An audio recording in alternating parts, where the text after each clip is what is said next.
శుభం భూయాత్. జూలై 20 నుంచి 26 వరకు కన్యారాశి వారి వార ఫలితాలు ఎలా ఉన్నాయో ఇప్పుడు చూద్దాం. కన్యారాశి ఉత్తర 2, 3, 4 పాదాలు, హస్త, చిత్త 1, 2 పాదాలు. లక్ష్య సాధనకు ఓర్పు ప్రధానం. మిమ్మల్ని తక్కువ అంచనా వేసుకోవద్దు. చేపట్టిన కార్యం త్వరలో పూర్తవుతుంది. ఆశావాద దృక్పథంతో అడుగు ముందుకు వేయండి. కొన్ని సమస్యలకు పరిష్కారం గోచరిస్తుంది. స్థిరాస్తి ధనం అందుకుంటారు. పనులు ఒక పట్టాన సాగవు. ఆటంకాలు ఎదురైనా ఆందోళన చెందవద్దు.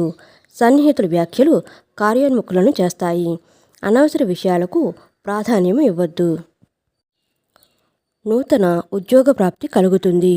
కొన్ని వివాదాలు తీరి ఊపిరి పీల్చుకుంటారు. పనులు సకాలంలో పూర్తి చేస్తారు. జీవిత భాగస్వామి ద్వారా ఆస్తి లాభ సూచనలు కలుగుతాయి. ఆరోగ్యం కుదుటపడుతుంది. విద్యార్థులకు నూతన విద్యావకాశాలు దక్కుతాయి. వాహనాలు, భూములు కొంటారు. వ్యాపారాలు విస్తరిస్తారు. ఉద్యోగాలలో సమర్థతను నిరూపించుకుంటారు. రాజకీయ వర్గాలకు పదవి యోగం కలుగుతుంది. వారం ప్రారంభంలో వివాదాలు, అనుకోని ఖర్చులు కలుగుతాయి. కలిసొచ్చే రంగులు నీలం, నేరేడు. హయగ్రీవ స్తోత్రాలు పఠించడం కన్యారాశి వారికి చెప్పదగిన సూచన.